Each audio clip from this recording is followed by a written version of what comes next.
Hi everyone and welcome back to .NET in Minutes. In this episode we are going to connect the .NET Web API to a real SQL Server database using Entity Framework Core. We are go step by step setting up Entity Framework Core, creating our model, building a database, running migrations and testing everything with Swagger. So even if you are never used Entity Framework before, don't worry. I'll walk you to every line. Okay, let's start by creating a new ASP.NET Core Web API project. We'll search for API is first in our list. Select name student API. I think it's a beautiful name for this. Check everything here. Yeah, the folder. The solution will be in the correct folder. Okay, and after that we'll put in select .NET 8 and be sure that use controls as enable open API Swagger are checked. And now create ASP.NET Core API name student API. Perfect.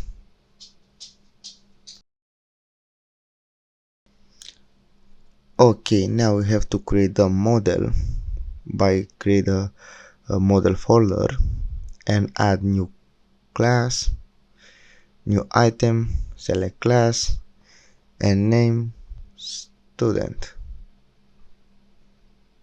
We'll build a simple student API that store information like name, email and course. Okay, here we have the student class, public int id, public string name equals string.empty, public string email string.empty and public string course string.empty.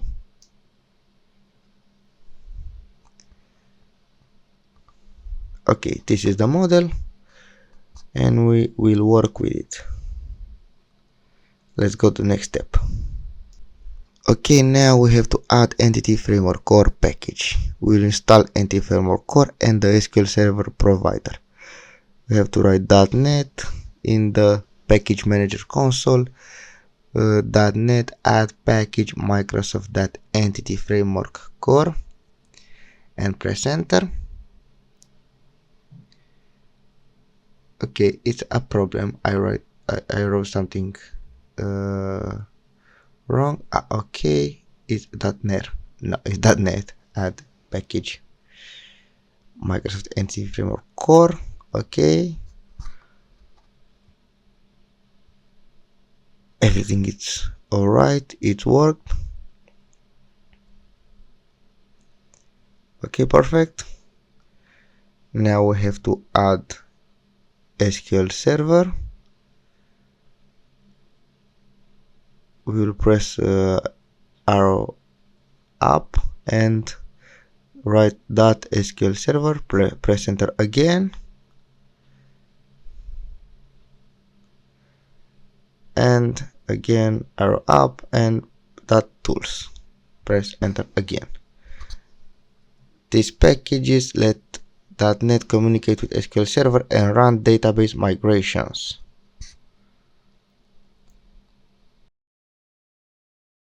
Okay, now we have to create database context.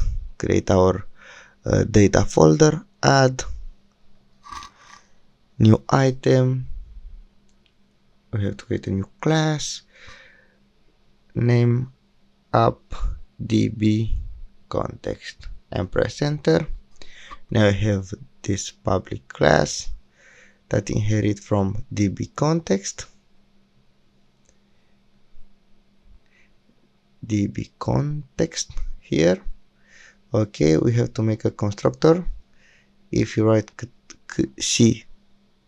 ctor and press enter, this will make automatically the constructor and add as a parameter db context option app db context with the name option options, sorry,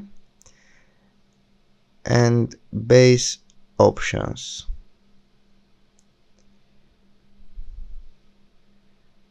We can write everything on the same line. Perfect. And now we have to add our db set student, public db set student with the name students, get and set. This class is how Entity Framework Core know which table exists in our database, basically. Okay, we'll configure connection string. We will tell Entity Framework Core how to connect to SQL Server. You can use a local SQL Server instance or Azure SQL. I will use an SQL Server system. We have to write our connection string before logging. Okay, doesn't matter the location. I like this way. Connection string, it's automatically will see default connection server equal our local server. Okay, I think it's local server here, but we'll copy the name, the full name. Okay, database will be student db, trust connection equal true means you are using Windows authentication, and trust server certificate equal true basically tells .NET to trust the SSL certificate of SQL Server, even if it's self-signed. This is fine for local development, but you shouldn't use in production.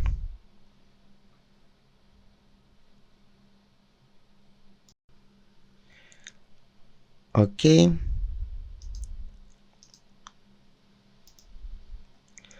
Now in program.cs we register the db context so it will be available for our controllers. Okay, builder does services that add db context.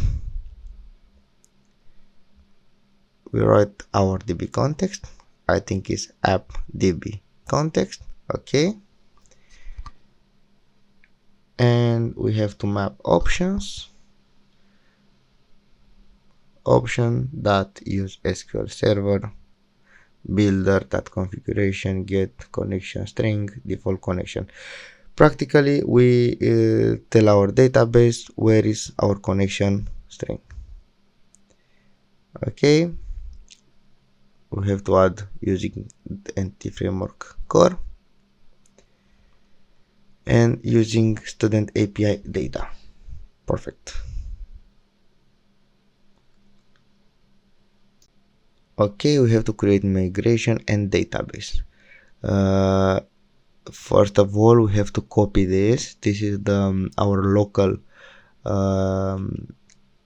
name for SQL server, and we have to write here at the server.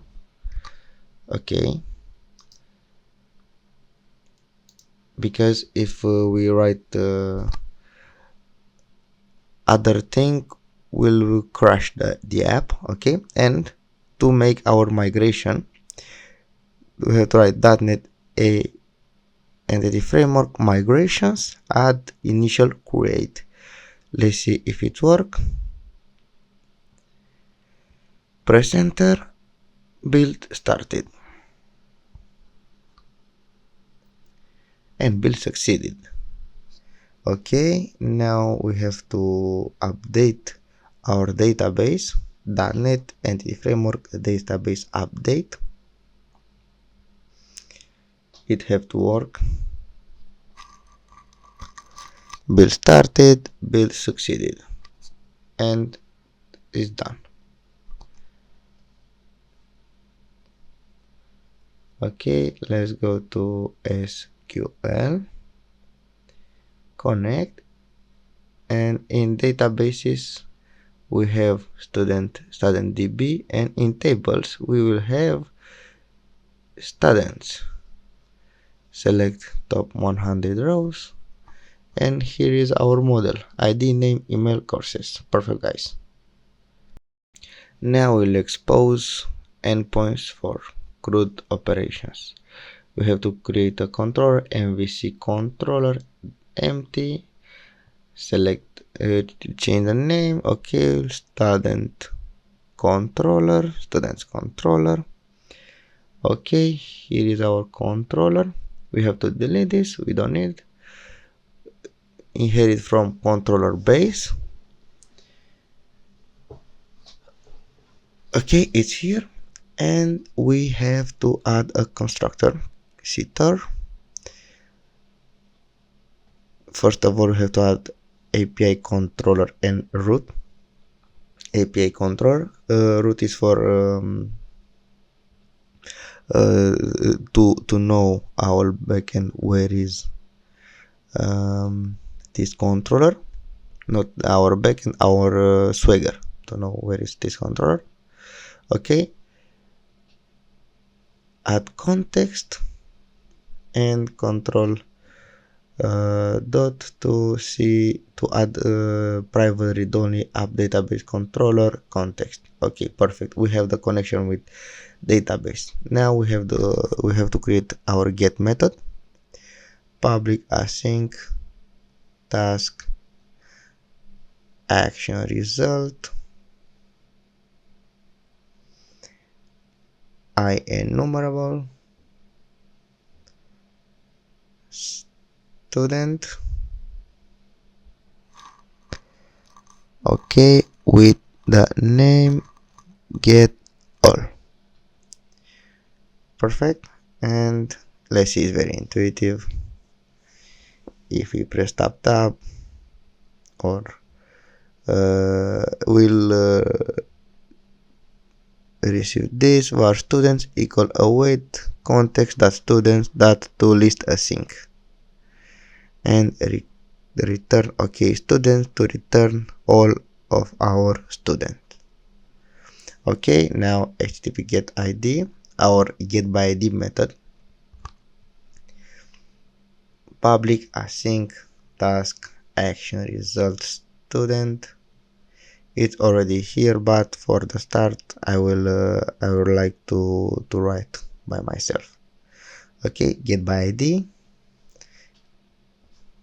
with an int parameter, name id. Okay, var student equal await context that students that find async id. This will find our student by id.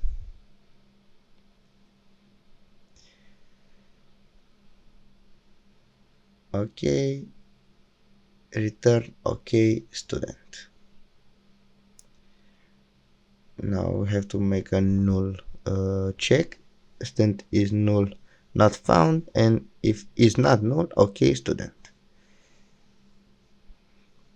Every time it's okay to make this this check to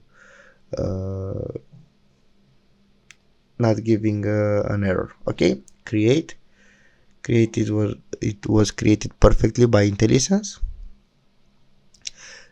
Context that student that add student, await context that save changes async, return create action name of get by id, id equal student that id new student. This will add an id automatically. The next one in line, and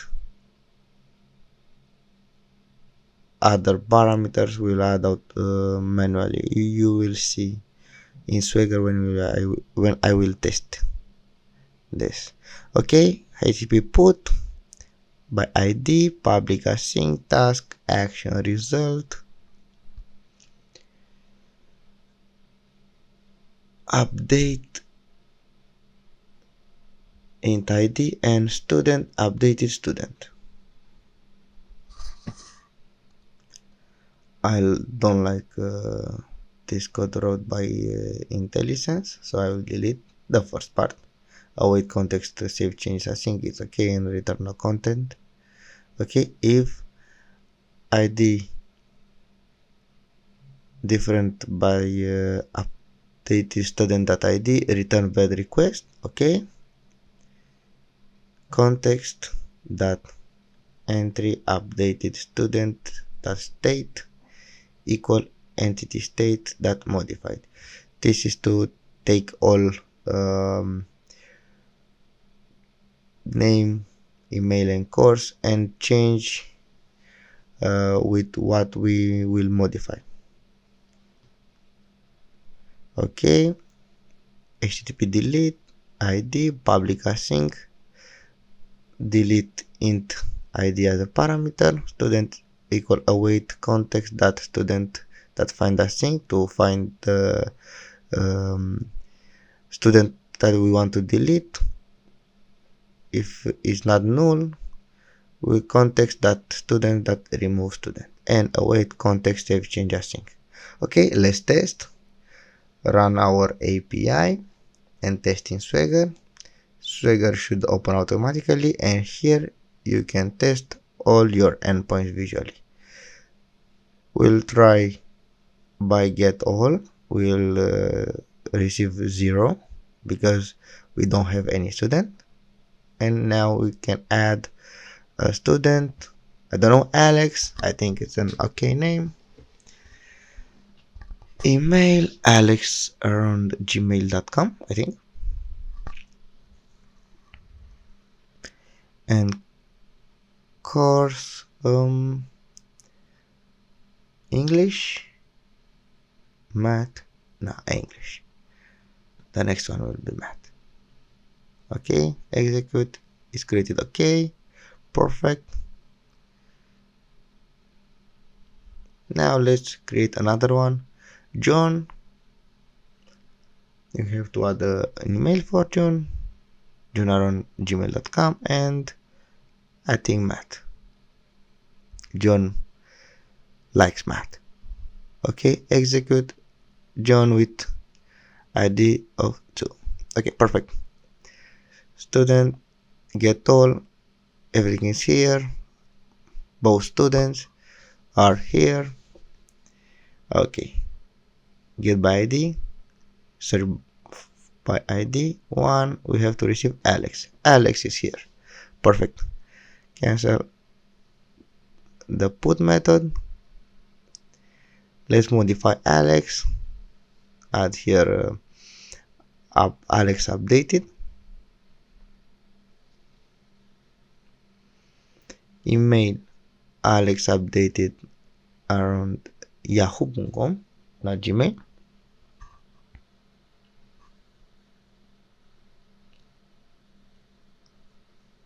And course English, math, sports, Francais, Spanish, I don't know, sports. Sport. Okay, and execute. Okay, we have a bad request because we didn't write our ID. Okay, let's try. Execute. Okay, perfect. It's worked. Let's check. Get all. We have John and Alex updated. Perfect. And now let's try to delete one. Second one, John. Perfect. Okay, response.